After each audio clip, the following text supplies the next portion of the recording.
Amdahl's law defines the speed up that you can be gained by improving some portion of a computer. Let's say you have a cell phone. Now, tomorrow you wanted to have a cell phone with larger memory. How much speed up you are expected to gain? Let's say your cell phone has a floating point unit. Tomorrow I wanted to buy a cell phone with a better floating point unit. Will it gives you performance improvement? How do you study that? So this law defines a speed up that can be gained by improving some portion of a computer or hardware. The performance improvement to be gained from using some faster mode of execution is limited by the fraction of time the faster mode can be used. So think of a case that you are going to talk about a hardware A and A dash. Let me come to this. This is A and the new hardware is A dash. Now in A and A dash, the only difference is A dash has a more powerful floating point unit. So when it comes to any instruction of manipulating floating point numbers, A dash is faster. Now, how much performance improvement you get in A dash over A? It is limited to the number of floating point instruction that is there in the program. So if you run a program which don't have any floating point numbers, then absolutely, even though A dash is a much more powerful computer, you don't get any benefit at all. But whereas if you run a program with a lot of floating point units, then only you will get the benefits. So that is being governed by, that is the new execution time. That means execution time of the hardware of A dash. That means after the enhancement is done, is equal to execution time of the old into 1 minus fraction enhanced plus fraction enhanced by speed up enhanced. It will be clear to you once you do the operation. So generally the speed up that you get, that means the execution time under the old setup, that means without modification, divided by execution time by the new setup is nothing but 1 by 1 minus fraction enhanced. So these are the portion of the code which are not impacted by any of. And this is the portion of the code that gets speeded up. Let us assume in this example what we have taken, there is no floating point operation. That means fraction enhanced, percentage of the code that is going to get benefited is 0. So this portion is become 1 minus 0 and this also will become 0. So you think that any floating point operation will be speeded up by 5 times. So speed up enhanced is 5, the denominator, but numerator is 0. That means the entire numerator of this equation will become 1 only. 1 by 1 minus 0 plus 0 by 5. So the right hand side will be completely 0. Left hand side is 1. So speed up is 1. I'll get the same performance in A dash. Now assume I have 50% of them floating point operation. So when I have 50% of the floating point operation, my fraction enhanced is 0.5. That means 50% of my code is still the same. That is 1 minus 0.5. That is the portion of the code which are not impacted. Then this portion is 0.5 is the fraction that is going to get the benefit. It is going to be speeded up by 5 times. So this will become 0.1. So it is 1 divided by 0.6. That is the speed up I am going to get. So I am not getting 50% benefit, even though my 50% of instruction is like that. This is the overall intuition of the Amdahl's law. What is the idea? Let us say there is a task. This task consists of 500 then instructions to be done, 100, 100, 100 like that. First 100, next 100 like that. Let's say I can logically divide a task which is to be done, which consists of 500 units of small work, and each of this will take 500 units of time. So total work done is 500 units of work is completed in 500 units of time. So speed up is 1. Now imagine this portion can be parallelized. If there are 2 people who can carry out the task, then you can actually carry out, you can do it simple. For example, let's say this is a cooking operation. Let's say you are taking the vegetables, your mother is going to take some vegetables, then you are going to wash it in the sink, and then you are going to chop the vegetables, and then you are going to cook in the pressure cooker, then you are going to eat it, or then you are going to serve it, and towards the end you have to wash the utensils. Now, then Initially, washing still can be done only by one person. Now, let's say you are going to help your mother. So, even though you have to cut for 100 units, it will be completed in 50 units of time because you are parallelizing that activity. But cooking, only one person can do. So, still the same. But serving to different guests, you can help your mother so that you can cut down the time to half of it. So, here, even though the total work is 500, ultimately you took only 400 amount of time. So, the speed up that you get is 1.2x times. Let us say apart from you, your siblings are also going to help your mother. So wherever there is parallelism possible, where is possible, which is marked in the white color. These portions I can perform parallelism. So now 4 people in the family, father, mother and 2 children, they are going to help the mother. So the mother is going to wash and then you all are going to chop the vegetables. So it will take only 25 units of time. And then the cooking will be done, serving is done and the washing is also done by one person.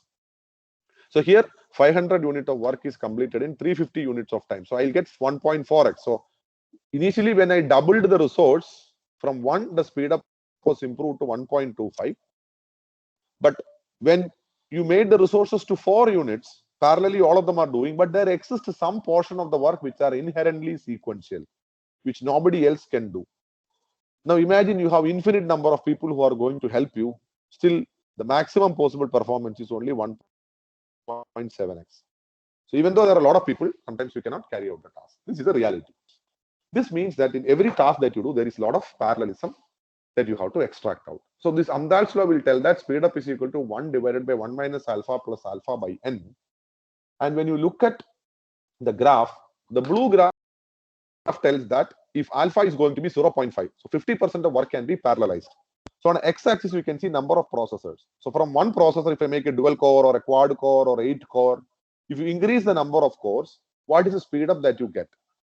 If the program that is going to run on them are 50% parallelism is there, then the maximum speed up I'll get is only up to this. Let us say I go for 95%. Then if I have 95% of your instructions are parallel, when you increase the number of cores, speed up also increases.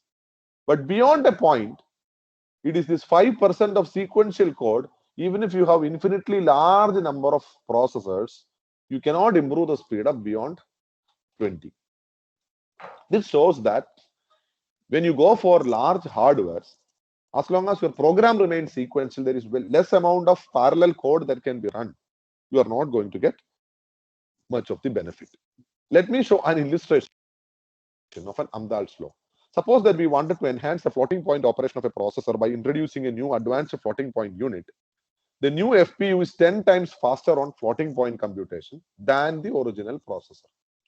If the program has 40% floating point operation, what is the overall speed up gained by incorporating the enhancement? So the idea is I am coming with a new floating point units, how much benefit you are going to get.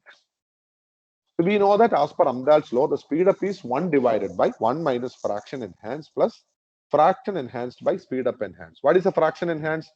40% is floating point operation. So only this 40% instruction will get the benefit. What is the speed up enhanced? Speed up enhanced is 10. Floating point operations will get a benefit of 10% speed up. Substitute this in the equation. You tell you get 1.56 is a speed up. Very limited. Not even double the time. Okay. But floating point operations are speeding up by 10 times. But the percentage of floating point operation is only 40%. This is the way how Amdahl's law is going to be helpful. So a common transformation required in graphics processors is square root operation. So implementation of floating point square root varies significantly in performance, especially among processors designed for graphics. Suppose you have a floating point square root unit is responsible for 20% of execution time of a critical graphics benchmark. So we're talking about a different program. Here 20% of instructions are going to be done by floating point square root operation. So there is one thing, all floating point operation will be getting benefited if there is a floating point unit, but only square root operation will get benefit from floating point. So there are 2 hardware modifications I'm suggesting. So one proposal is to enhance the floating point square hardware and speed up this operation by a factor of 10. Other alternative is just to try to make all floating point instruction in the graphics processor run faster by a factor of 1.6. Floating point instructions are responsible for only half of the execution time. So you have to compare these two designs. Should you go for FP square root unit or should you go for the other one? So case A, I am going to go for a floating point square root hardware, and case B is floating point instruction optimization. So here you know that only 20% of instructions are getting benefit, and they get benefit by 10 times speed up. So if you go for case A, the speed up that you achieve is 1.219 times. If you go for case B, then the speed up you are going to get is 1.23 times, because here you have 50% of the instruction is going to get a benefit of 1.6 times speeding up. So I will prefer case B. Anyway, the slide should be shared. You can again go through it and then try to understand this. Coming to principles of computer design, all processors are driven by clock. And generally we express clock as gigahertz or megahertz, which typically clock period is in nanosecond or millisecond as the case may be. So when you tell in gigahertz, we tell how much is one clock cycle. So CPU time, the amount of time that a program takes to run, it's known as CPU time.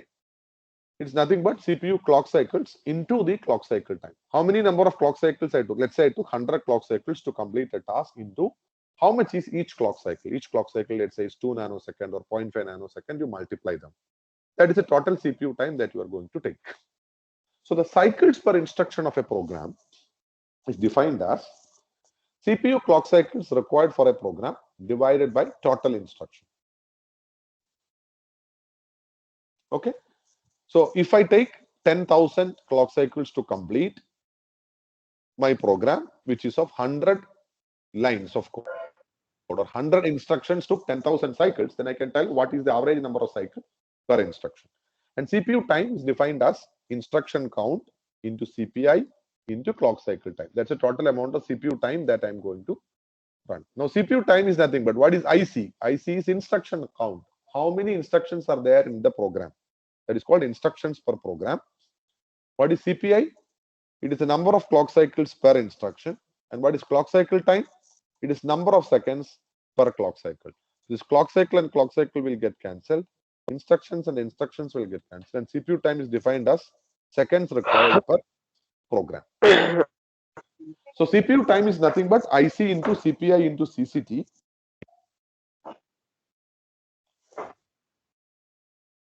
And clock cycle time is a hardware technology. What kind of crystal oscillator that you are using? So if you wanted to improve clock cycle time, you improve the corresponding technology that you are using. It's mostly for electronic side. CPI, how many cycles are there per instruction? It is governed by the instruction set architecture you have defined earlier. What are the types of addressing modes, types of then instructions, then instruction encoding. All these will determine what is CPI of a program. The internal organization as well as the instruction set architecture define how much CPI will take. And IC, how many instructions are there in a given program?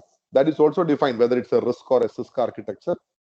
And the compiler technology. Some compilers, so compiler basically translate from high level language to machine level language.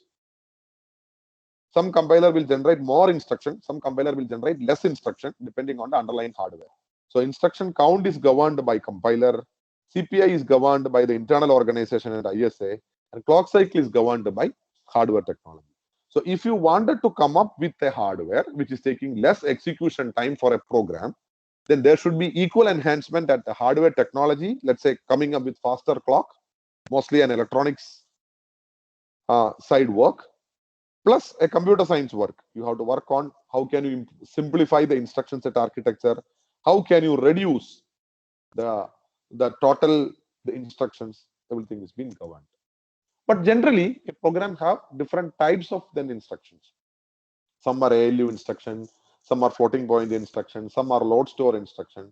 So the CPU clock cycles is defined as summation. So each category has its own CPI. Add instruction has one CPI. So number of add instruction into CPI of add, plus number of subtraction instruction into CPI of subtraction, plus number of load store instruction into CPI of load store. Like that, you perform a summation and then you multiply with the clock cycle time, and that's way how you get CPU time. So here is a question that is been given, which I refer you because I may share the slide.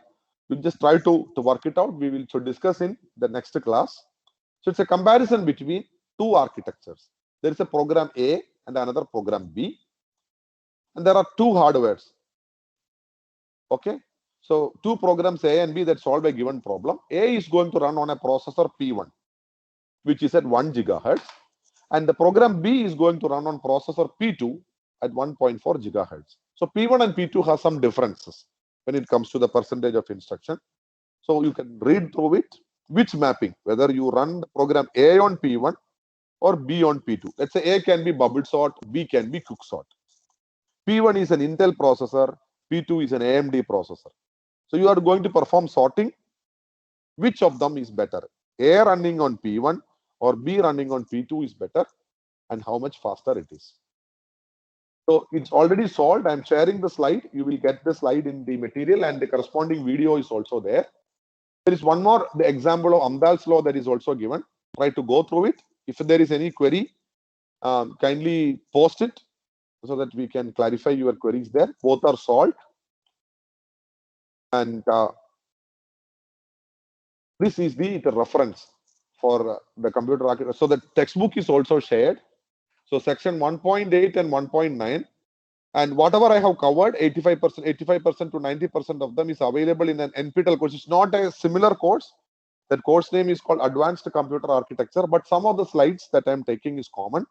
So I request you, if at all you want more clarity, you can visit this, the NPTEL video link, and then you can get more intuition from this.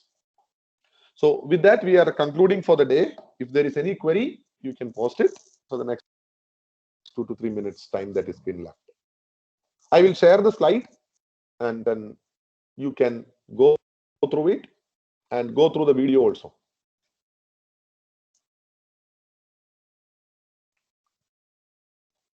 So from my side, I am not going to record the video. It's up to you. You can record and then watch later. It's totally left to you.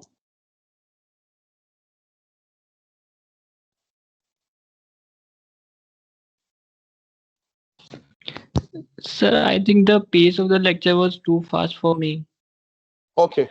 So being the first lecture, there can be problems. I will try to, because last towards the end, I kept a few of the things that you can go through. They are numerical, the exercises. But if the pace is fast, I can reduce them. No problem.